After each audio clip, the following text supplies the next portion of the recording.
Thanks for taking time to listen to this episode of the Real ResQ podcast. Take a minute to go to therealresq.com to check out these and other great deals from our sponsors here at the Real ResQ. This episode of the Real ResQ podcast is brought to you by Breeze Eastern, the world's only dedicated helicopter hoist and winch provider. SR3 Rescue Concepts, because you don't know what you don't know. And RescueSwimmerShop.com, official high-quality apparel featuring the silhouette. Breeze Eastern. They dedicate themselves to our helicopter rescue world. Since the very first helicopter rescue in November of 1945, Breeze Eastern has designed and manufactured superior rescue hoist solutions. While much of the technology and the unique mission requirements have changed over the past 75 years, their commitment to the rescuers, the operators, and those being rescued has not. Contact them today by visiting them at breeze-eastern.com. SR3 Rescue Concepts is a training company that can help your helicopter training. They train daytime, nighttime, aerial firefighting, hoist, long line, fast rope, rappel, and more. They can assist your program with standardization and safety checks or just an FAA annual refresher. With the certified flight instructor pilots and experienced crew, they are ready to help your agency keep up to date with current techniques, rules, regulations, and equipment. Plus, right now, SR3 is offering 10% off anything in their web store with the promo code, all capital letters, Real ResQ, REALRESQ. Plus, they are offering 10% from their partners Petzl and their equipment. All you got to do is send an email to info@sr3rescueconcepts.com. Mention this podcast, the Real ResQ podcast, and they'll take care of the rest. 15 years ago, photographer and Coast Guard rescue swimmer number 526, Chris Razak, created an iconic photograph. This photograph depicted the silhouette of a helicopter rescue swimmer reaching down for an outstretched hand in need against the American flag backdrop. The image went viral and became a symbol worldwide for the rescue community and the people they help.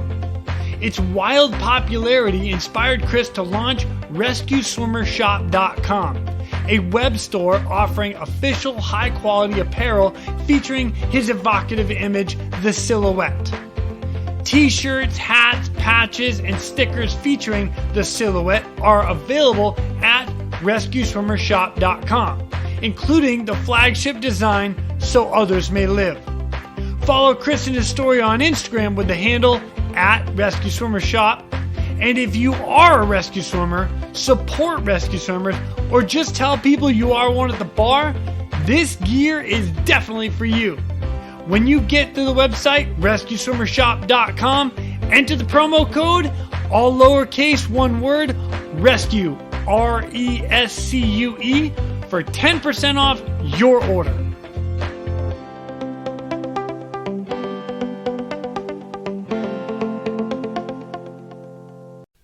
Up next is another brother from the U.S. Coast Guard rescue swimmers. His short time in the Coast Guard left him some very memorable rescues. He gets to share them with us, and I am totally stoked to hear them. As usual, I was blown away. So please welcome our next guest, United States Coast Guard rescue swimmer number 280, Mr. Jason Orsborn. My name is Jason Quinn. I am United States Coast Guard rescue swimmer number 500. These are my rescues and rescues from those of us that put our lives on the line every day so others may live. This is the Real ResQ podcast.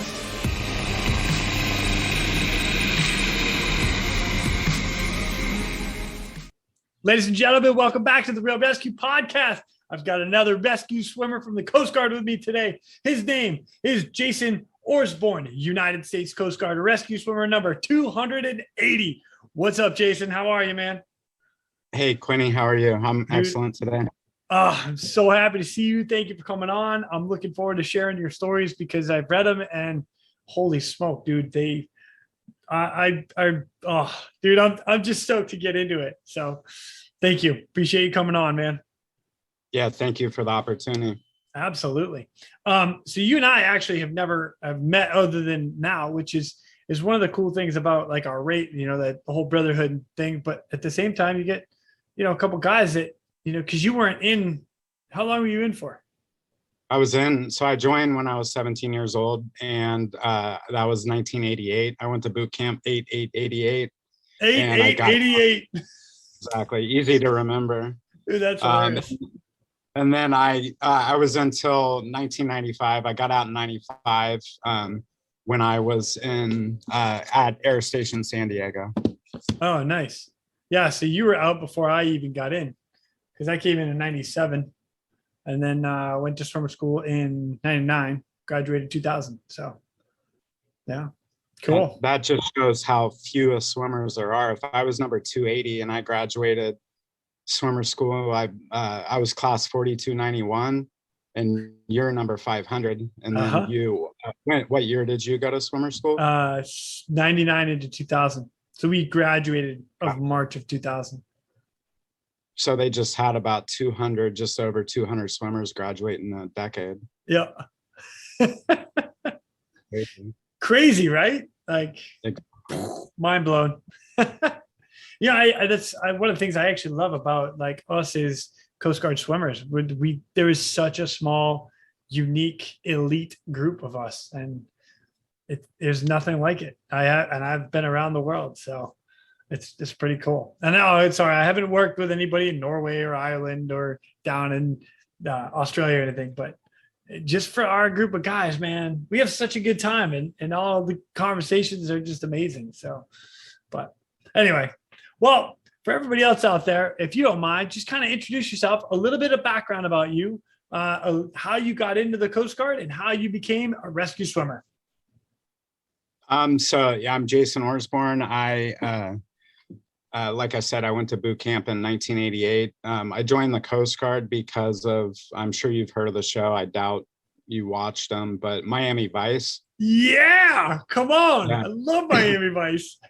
Old school. I knew I was 17 years old. My parents had to sign off for me to go to boot camp, and I was on, I think they called it like delayed enlistment, but I knew I was going to go to the military. I knew I didn't want to go have any further schooling at that point. So watching Miami Vice, I saw the Coast Guard on there. It looked exciting. I wanted to live around water and get out of the Midwest. I was from Columbus, Ohio. Ohio. The Ohio State Buckeyes. Still a huge fan. Of course you are. Are you guys allowed to be a fan of any other team? I'm just curiosity. No, even look, my 18-year-old son that was born and raised here in San Diego, it's his favorite sports team also. That's fantastic. So it lasts a lifetime. Yeah. So 2 months after graduating high school, I shipped off to Cape May. And yeah, I was really young, excelled in boot camp, loved it. Went to a small boat station, Indian River Inlet, just across the bay from Cape May. It was in Rehoboth Beach, Delaware. I wasn't sure at that point what I wanted to do in the Coast Guard, but so I got to the small boat station. We had back then a 44-footer, 2 41s, and then some small boats, like 21-footers to work the back bays. So I saw some decent SAR there, got to do CPR. So I knew at that point I wanted to take the search and rescue to the next level. Nice. And so we would do ops with Cape May and with their helicopters, and their helicopters would come land on our helo pad, and I got to talk to some of the air crew. And then there was a fireman, a non-rate at the small boat station that was on the ASM list, and I read more into it, and yeah, went through that process and got put on the list. And I think I waited, I went to boot camp in 88, went to school in 91. So it was still like a 2-year wait at that point. But yeah, I look at myself as one of the OGs because I know I'm number 280, but we, at that point, I went through Elizabeth City, the full training there, but yep. That set us up to go down. I had to go to Pensacola for a month also. So yeah, that's how I became an ASM. Man, that's pretty awesome. That's like it's almost like just kind of smooth sailing all the way through, minus the 2-year wait to get there. No, but once you get to school, it's far from smooth sailing. Oh no. Yeah. I was a terrible swimmer. I don't know what I was thinking even going. I mean, I could swim. I used to like surf in Rehoboth Beach and boogie board. And, you know, to be able to be in the Coast Guard, you got to be able to swim. They prove that in boot camp and they test you. But little did I know. I think my entry, it's embarrassing, but it just shows how hard I worked. I know I'm not the only one. I think my first, whatever it was, 400 meter or 400 yard swim was over 15 minutes at Elizabeth City. The senior chief of the school straight up told me, and I think Butch Flight did too, you're not making it through this school. So all I did was get advice. I had strong swimmers in my class. And who's in your class? So I had Pat Bodenshot. Yeah. I think he might have gone to Detroit. Yeah, that's what, I mean, we might get into it later, but that's one of my big regrets is not being, or it's hard to stay in touch with these people. But so I had Pat Bodenshot, I had Mike Grabowski, and I had Mike Anderson.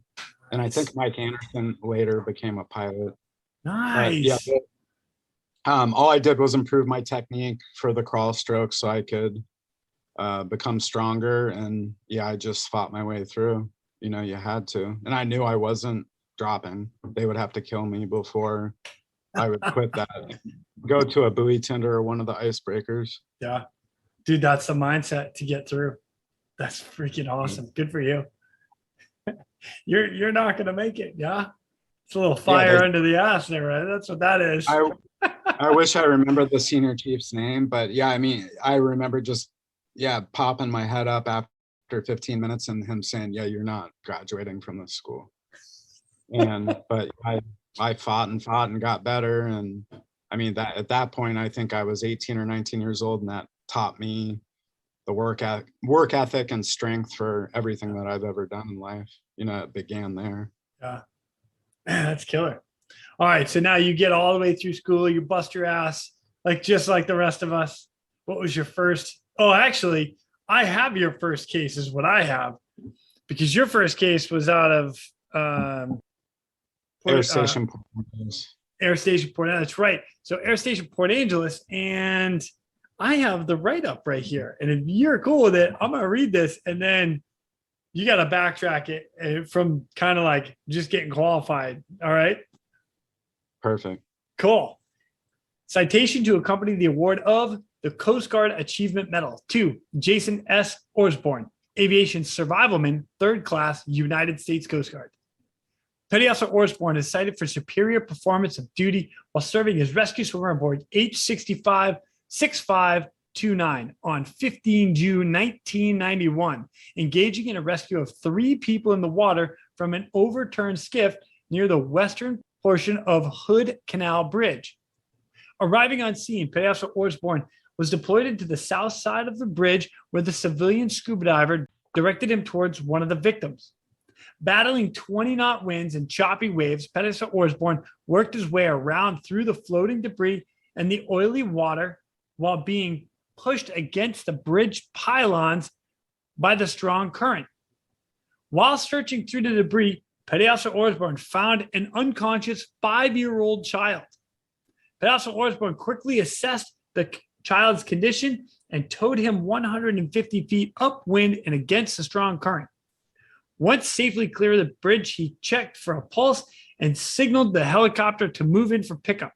When the helicopter was overhead, he placed the child in the basket, who was immediately hoisted and taken to the medical personnel waiting on shore. Petty Officer Osborne then made a return swim to the bridge to assist the civilian scuba diver who had found a man face down in the water and unconscious. Taking over, Petty Officer Orsborn towed the man away from the bridge and transferred the patient to a Navy small boat that had arrived on scene.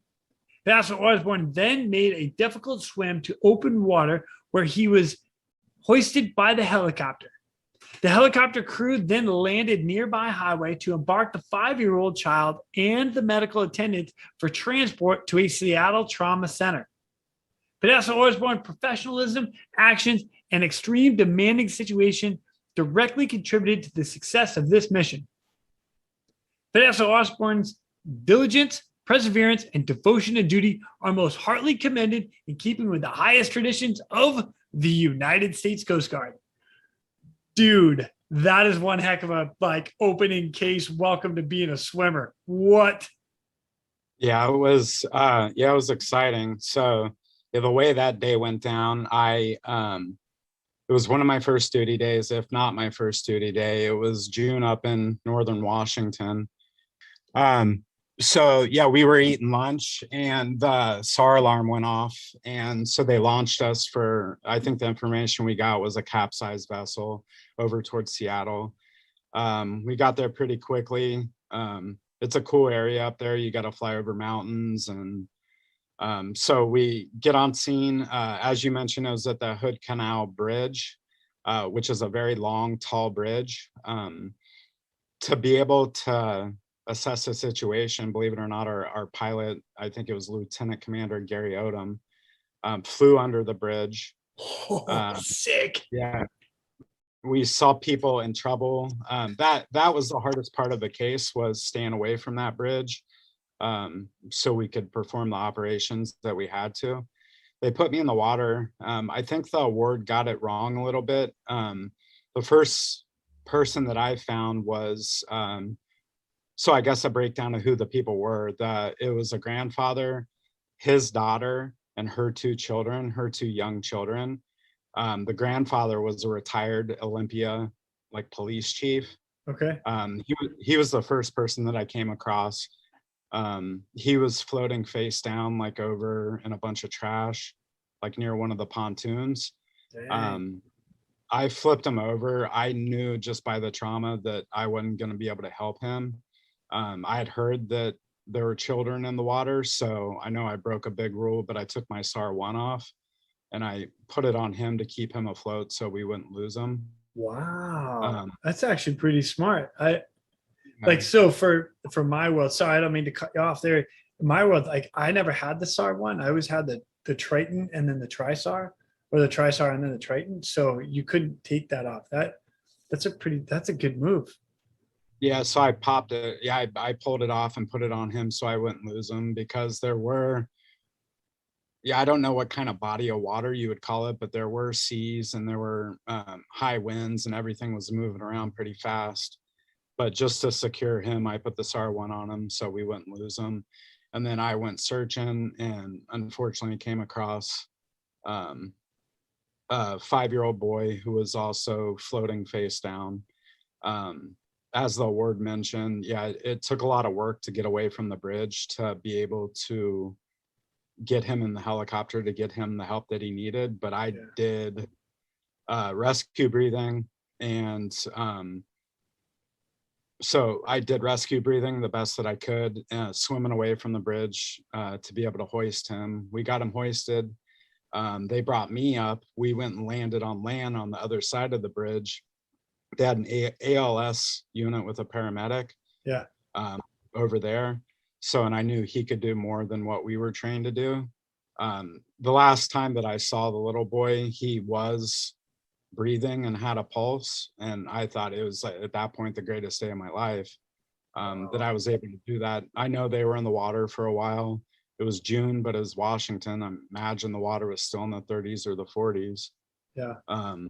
So they left me in my wet, dry suit on the bridge, and the 65 took off and flew him with the paramedic to a trauma center in Seattle. So then a sheriff picked me up and took me to a nearby airfield. Yeah. And so at that point, I didn't know anything else until I got back to the air station later. But at that point, once again, I was top of the world, because I thought that the kid was alive and that he was going to be okay. We get to the airfield. I'm sitting there on a bench waiting, just waiting for the helicopter to come pick me up. And you've been through all this. I only flew in a 61, so I don't know what their process is. But so they, unfortunately, when they were coming in to pick me up and I tried to wave them off, they did a wheels up landing at that airfield. Oh no. Yeah. So that just added to the trauma of that day. But so we had to leave the helicopter there and wait for the air station to launch another 65 to come pick us up. And then if I remember right, they took us straight somewhere to draw blood and take urine because we had a major accident. And then Oh I my think, gosh. yeah, we got back to the air station maybe eight or nine that night. And then that's when I found out that the boy didn't make it. But Jason, so what the hell? That's a freaking crazy day. the grandfather passed, the boy passed, the mom was okay, and the daughter was okay. But yeah, I mean, from that moment on, obviously, the way I look at everything changed. Yeah. And then it only intensified. I have young kids. I have three daughters, a 9-year-old, a 5-year-old, and a baby at 1 year old. Right And now once you do. yeah, and then my 18-year-old son. But once kids get to that age, you know, it bothers me. That's when I mean, it always bothered me, but once you have your own kids, you look at things different. But yeah, like I said, it changed my life forever that day. Wow. Dang, man. So I was not expecting you to say that the helicopter had a wheels up landing and just crushed the belly of the aircraft on landing. Yeah, and I don't remember the extent of the damage, but I was always one of those guys in the back that when we were going through the checklist for landing, I would say wheels down 5 times, you know, to make sure that, you know, just going through that checklist, especially after that. But Yeah. I would wave him off. But that pilot, the pilot was so cool that he was our XO also. But I was sitting there in a wet, dry suit all day. He took off his flight suit and sat there in whatever underwear he had to give me his flight suit so that I wasn't sitting there freezing in my dry suit anymore. But Wow. that's how you mentioned everyone being tight knit. The swimmers are tight knit. Everybody at the air station was tight knit, and that was an awesome air station. That was at the bit, you know, relatively the beginning of you know, the swimmer program. And I've heard you mention with other guys how, you know, that some of the air stations were hesitant to use the swimmers for anything. Yeah. That wasn't the case up there. I don't think we did a ton of search and rescue up there, you know, compared to what I saw in San Diego. But I mean, they were always, you know, they adapted and they wanted to use us, and we were respected and part of the air crew. But yeah, the wheels up landing sucked, and I wish it wouldn't. You think? The whole day sucked, but yeah. Dang, But man. You know, I'm sorry.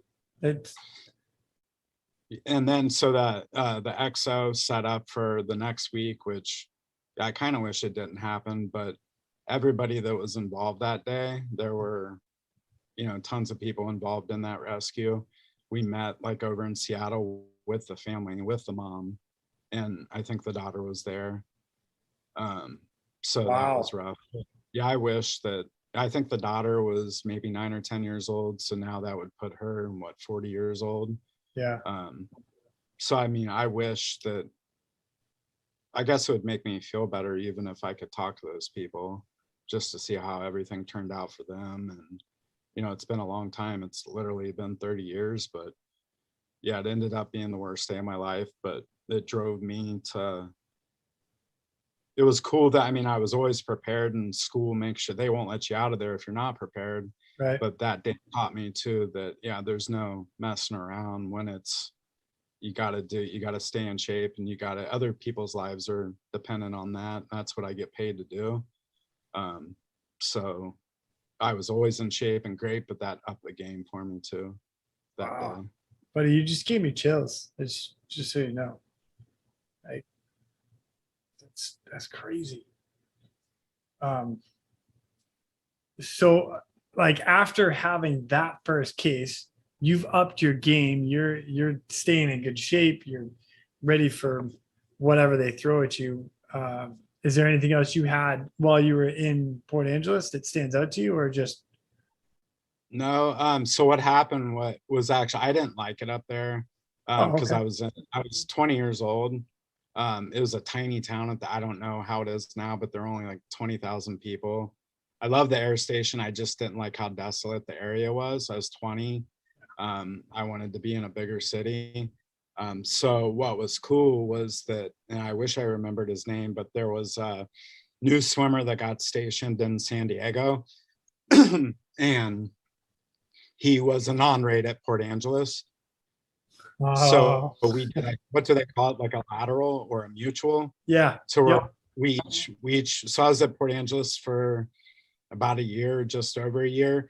He wanted to be in Port Angeles. I wanted to be in a bigger city, which was, he was stationed at Air Station San Diego.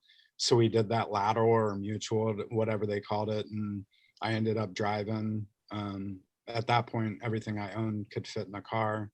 So I upped and moved down to San Diego. And then, yeah, I finished out my time in the Coast Guard down here. I think I was down here for almost 5 years. Wow. Oh, you were down there for quite a while. That's pretty And awesome. I'm still here. You're never leaving. Gosh. I've left. I've tried to leave, but yeah, I moved away from school, and then the family moved to Milwaukee for a couple of years for work. But yeah, the family's still in San Diego. All my kids were born here. Nice. Well, while you were down in San Diego, I have an article that was written. I don't have the full newspaper. I just have the clipping that you had sent out, and this is pretty cool. And just out of curiosity, was this kind of the start of your like San Diego career, or was this, or I should say your San Diego tour, or was this like somewhere in the middle? I think it was in the middle. Yeah. We had a lot of action. The weather's nice here, but there's a lot of boaters, a lot of divers, a lot of fishing, a lot of military. So yeah, it was a really busy air station. And yeah, I think that was in the middle of my time here. Well, I'll tell you what, I'll go into this one right now, and then we can kind of bounce around to other ones you remember, or we can hold this until a little later. It's up to you. Now go for it. All right, let's do this. So the article is, like I said, just a clipping out of it. It says dramatic rescue. Jason Orsborn was involved in a dramatic rescue in the Pacific Ocean off the coast of San Diego. 2 F-14 Navy fighter jets collided last Friday afternoon. Each carried a pilot and a navigator, whom all ejected safely. 3 were picked up by the Navy. Osborne, 24, who had spent more than 6 years in the Coast Guard, for which he was a rescue swimmer, was dropped from the helicopter to rescue the 4th. After he secured a safety harness about the pilot, they were hoisted into the helicopter. What made the rescue a bit risky was the presence of sharks. Are you kidding me? Come on, man. Yeah, that was a crazy day too. And it was Friday the 13th in January. Of course it was. Yeah. So you get like I can see this one happen, especially with like the Navy being so close there in San Diego. SAR alarm goes off, get the Radiate 60 on the line. 2 fighter jets collided, pilot down, go. Right. And so they were F-14s, and that was when Miramar was a Navy air station. Now it's Marine Corps. And these were Top Gun guys. And so the guy that I ended up pulling out was the commanding officer of Top Gun. What? Yeah. So there's a lot to this one. And I mean, everything that you learned especially what I learned at Pensacola, all the disentanglement, and it was all put together that day. But I think it was lunchtime again for this one. The alarm goes off for a plane crash, I think 100 miles off Mexico. We launch, we get out there. Did you ever get to fly in the 65s? Yes, sir. Quite a bit, actually. We always had weight problems. So it was a fine line of the game that you're playing. So we get out there pretty far offshore, and we had to dump fuel. So going back to the article said that the Navy rescued 3 of them. Well, there's a reason why they didn't get the 4th. We didn't have communications with the Navy for some reason. And the reason that they didn't go in after this other guy, who was the commanding officer of Top Gun, was because there were sharks spotted in the water. We didn't know that. So we get on scene, the pilot, there's no question. I mean, of course I'm going in. Right. put me in the water. The pilot's tangled in his parachute. He's in a raft. I, to the best that I can, sneak up behind him and pop his raft and pull him out. And he fights me and calls me a dumbass for popping his raft. And don't you see that in the water? So he knew that there was a shark. Holy smoke. Yeah. And so, well, to make the situation even worse, the helicopter, I forget how we did it those days. Maybe it was on that little tiny World War II radio that we used, but they The PRC 90. yeah, they over torqued the head and they told me they were leaving me and that they were gonna send somebody else out. And I called an emergency, and so they didn't leave me. But they had to wait for me to disentangle him. So going back, I pull him out of the raft. He fought me. I rolled him. So I rolled a captain, and got him disentangled. I forget if I put him in the basket or how I got him up in the helicopter, but I ended up getting him up in the helicopter. And I still have it in my safe at home, and I have a picture of it on my phone. I ripped his Top Gun patch off of his flight suit and kept it. That's awesome.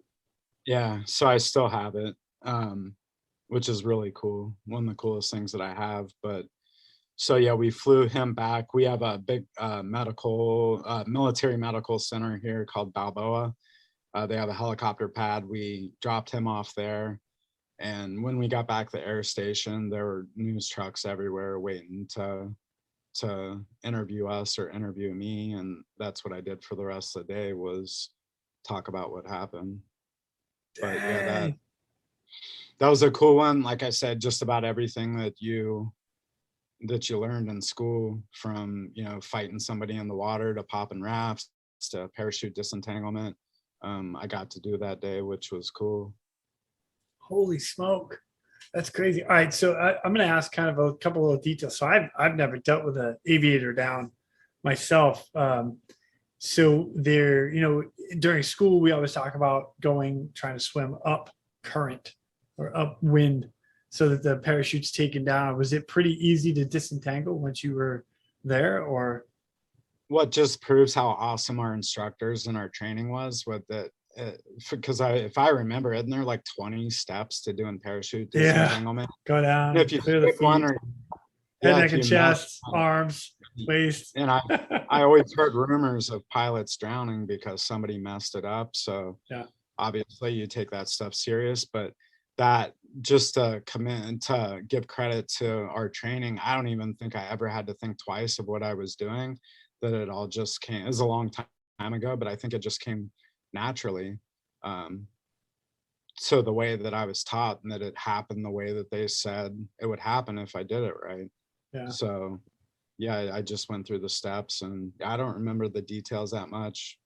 And what made it worse was that I knew the helicopter had an emergency, and I really couldn't take my time. Plus, as you know, with the 65s being, I think we're 100 miles offshore, we had to have enough fuel to obviously get us safely. Yeah, you're fighting against time right then, like literally minutes. So yeah, they'll just leave you. They'll drop a raft and leave you in shark-infested water. Exactly. Oh my gosh, Jason, that's crazy.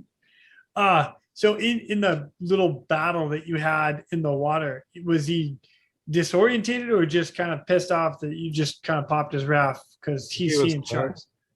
He was pissed, and he had chosen words for me that I won't say on here, and cussed me out.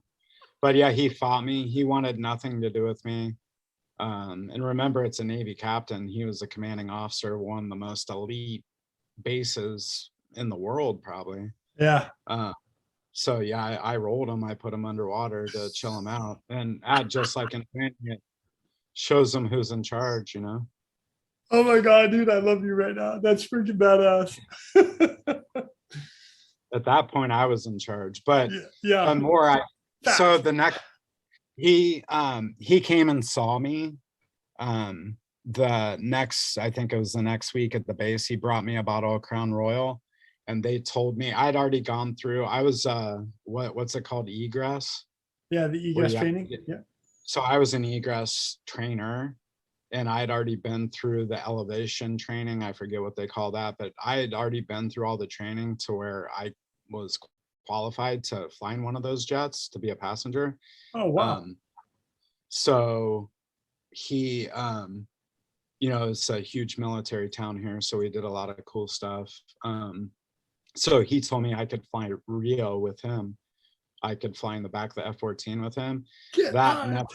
That would have been the best thing ever to happen, but he ended up, rumor had it, he lost his command and lost his wings. They were messing around, that's why they collided. So that's why that never happened for me, unfortunately. But the good news is we lost 2 aircraft that day, but all 4 guys, the 2 pilots and the 2 Rios, made it out. Our crew was safe, so it ended up being a positive experience. Wow. Dang, man. And you got a bottle of Crown out of it. So that's a bonus too. Exactly. That was cool of them. And a Top Gun patch. And a Top Gun patch. Dude, that's kind of like the movie. Yeah, it was the similarities are funny, Dang. Wow. Good deal. What a good case. Yeah, so awesome. You had mentioned you actually had quite a few in San Diego. What else you got? Because now you got me like engrossed. So we did, like I said, it was a busy air station. We did a lot of medevacs. I never went through this. They have the cliff rescue training that you have to go through now in Astoria, correct? Yeah. When I got out, and I've been out for a little while, but from what I understand, all the swimmers eventually get up to Astoria, Oregon to go through advanced swim school, which has the cliff rescue stuff. And a lot of the units out there that have cliffs I was doing it in Alaska, Humboldt Bay. And those guys train it a lot up there. But yeah. Yeah, so we were doing cliff rescue before we were trained in it. We kind of came up with our chief, Brad Torrens. I don't know if you ever met him. Good dude. Yeah. I met him when I was a non-rate. He was at Air Station Cape May, and he kind of guided me along the way of getting to be an ASM. He also rode Harley Davidsons, and that's the industry I'm in now too. So yeah, I owe some to Brad. Brad was a great shop leader. I had a couple of exciting cliff rescues. We had one, there's a beach here called Black's Beach or Torrey Pines, with real steep cliffs, and somebody had fallen down the cliff. We got launched for that. Dumped fuel all over a beach neighborhood here by accident. I guess the fuel didn't dissipate on our way there, and we got in some trouble for that. But you're in California, buddy. Yeah, exactly. Well, on that note, I was thinking last night, so we were one of the only, well, of course the Navy has helicopters, but they're not trained in what we're trained in. So back then in the 90s, we were like the only rescue helicopter that there was around. So they kind of used us for everything. Now the lifeguards and the fire department, everybody has a helicopter here. Back then it was just the police and us. And we were the only helicopter that would have the ability to hoist. So we flew out to Black's Beach. They used, I don't remember do you know how long the cable is on a 65? And probably, I think it's 190 feet off the top of my head. Sorry for everybody that flies a 65. The one I'm using now is 290 usable feet. But I think the H65 has a 200-foot cable off the top of my head. Well, they used all of it because of the situation that we were in. Yeah. And I got beat pretty good. And that was an odd area too, because concerns of brownout with the cliff and with sand at the top of the hill. Oh, dang. Okay. So we ended up rescuing that person. That was a good cliff rescue. Then I had another one that we briefly talked about before. There was a lady trying to cross the border from Mexico. Yeah. In a desolate area here down south, and she was pregnant and she fell down a cliff. So I did a cliff rescue with the litter on that one. She was in labor. So I did what I could in the back of the 65, ready to give birth to the baby, and I was hoping that it would happen. But so I had her all ready to go, but we ended up making it to the hospital before, so I didn't get to. Yeah, it's one thing I never got to do that I wish I did, was get to deliver a baby in the back of the helicopter. But Yeah, it I haven't done that either. Yeah, we did tons of medevacs. We did a lot with cruise ships here. I did a lot of CPR with, heart attack, people having heart attacks on cruise ships. And the big challenge here for that was um, that a lot of the time there's a language barrier. Some of the Yeah. cruise ships would come up from Mexico and none of the crew would be able to speak English. So I would get put down on the cruise ship, package a person, do what I could. I had on one of the cruise ships a little kid, I think under 5 years old, get their finger chopped off in a door. Ooh. Yeah. And that's another one that haunts me now. And like as recent as last night, my 1-year-old was, near a door. If they're within a foot of a door, I get them away from it just because of what I saw happen that day. Holy cow. Ouch. Yeah, we did. So there's a lot of fishing and diving here. They out off Catalina Island, we got launched once for, is probably the craziest thing I saw. A guy had a giant fish hook. He was on a fishing boat. He had a giant fish hook through his bicep. Oh.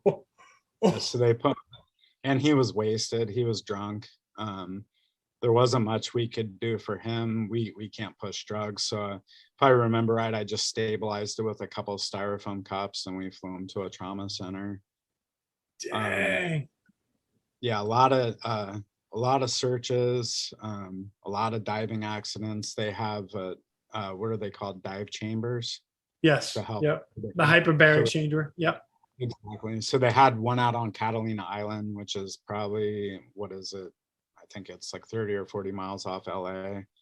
So we'd fly people out there. They had another one in Long Beach. But no, San Diego was busy and awesome. I quote unquote had the luck of the draw. It seemed like every duty day I was doing something, which kept it exciting. But yeah, I mean, it's the reason why you get into this rate is to help people and to save people. Yeah. And that's what ended up happening here. Well, you said when you were on the boat, you wanted to go to the next level. You got it. Exactly. Yeah, it all worked out perfect. And I wanted to stay in San Diego. So the detailer was trying to get me out of here. At that point, I was a second class.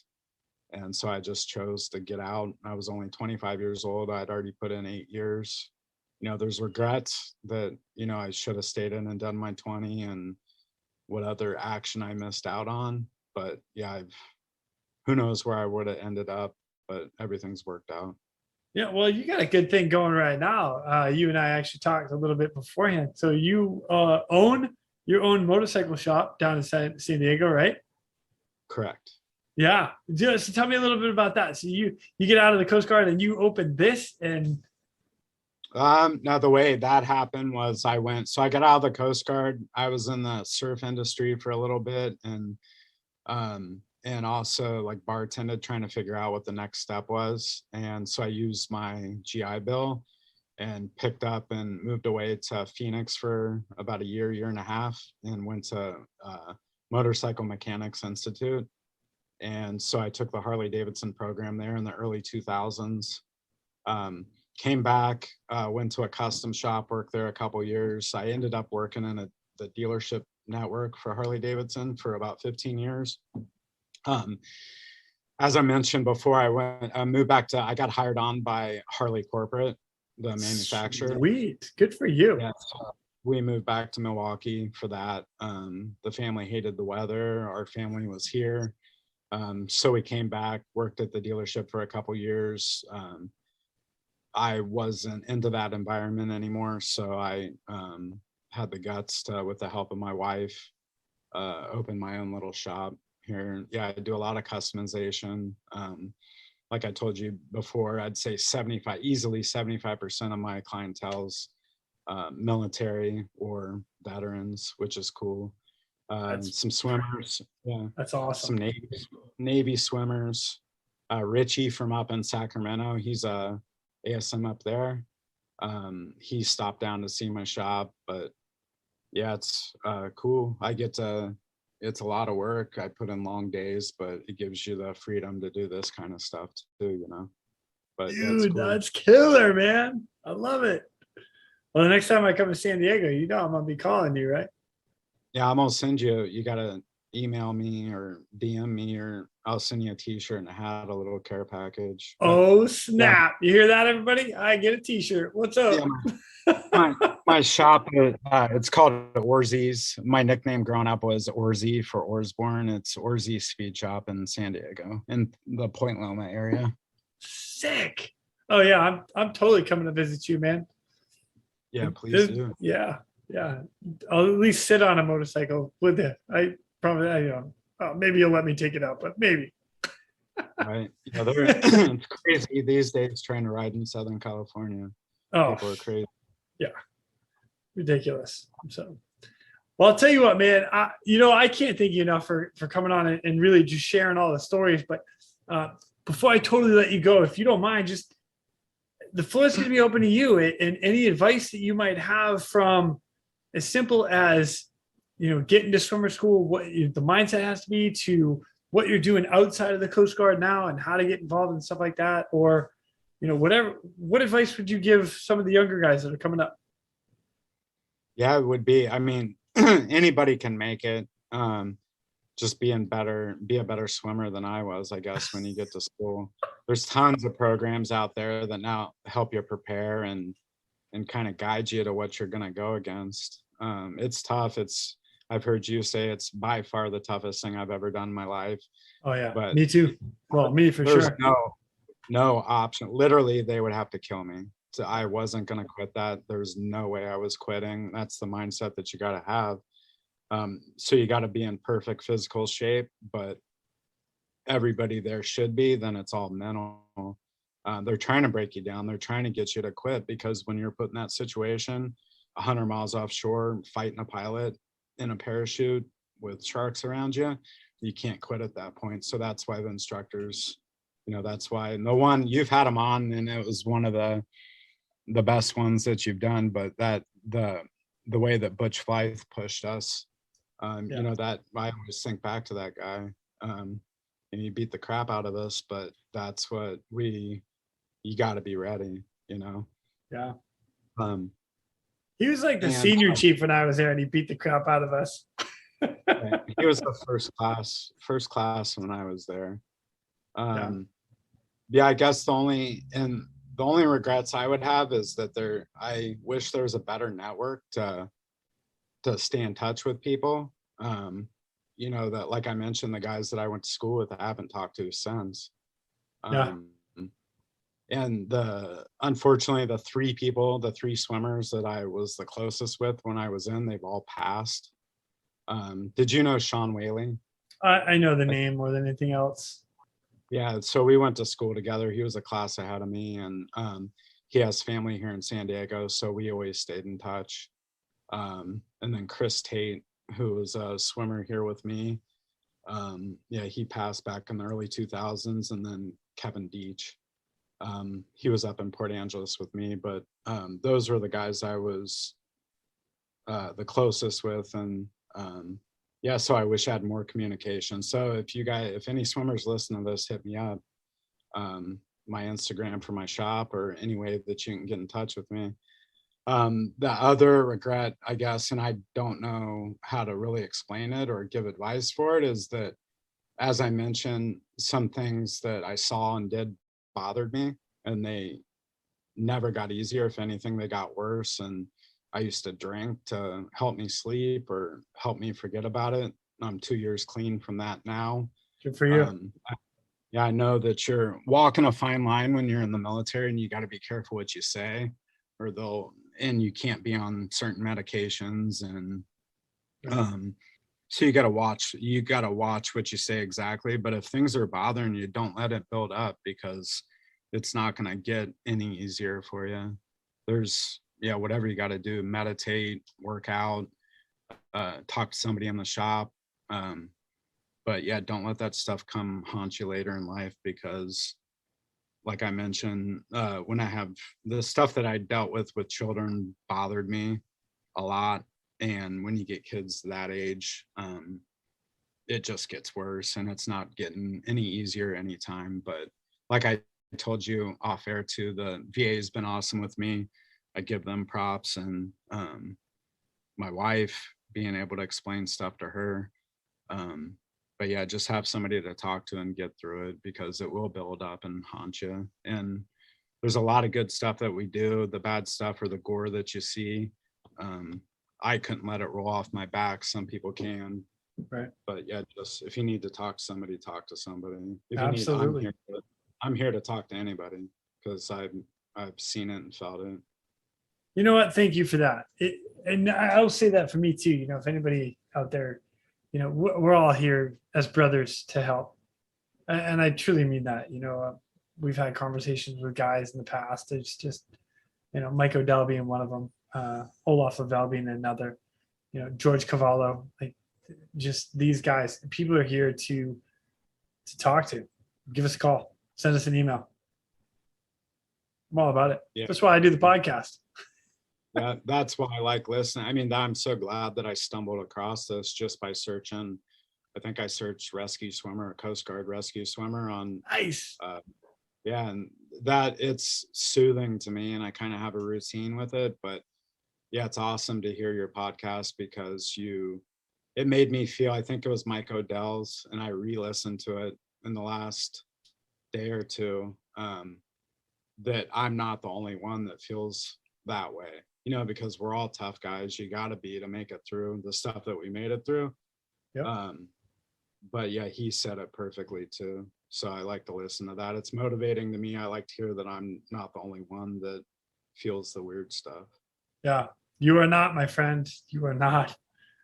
And we are all here as brothers to help anytime we need. So,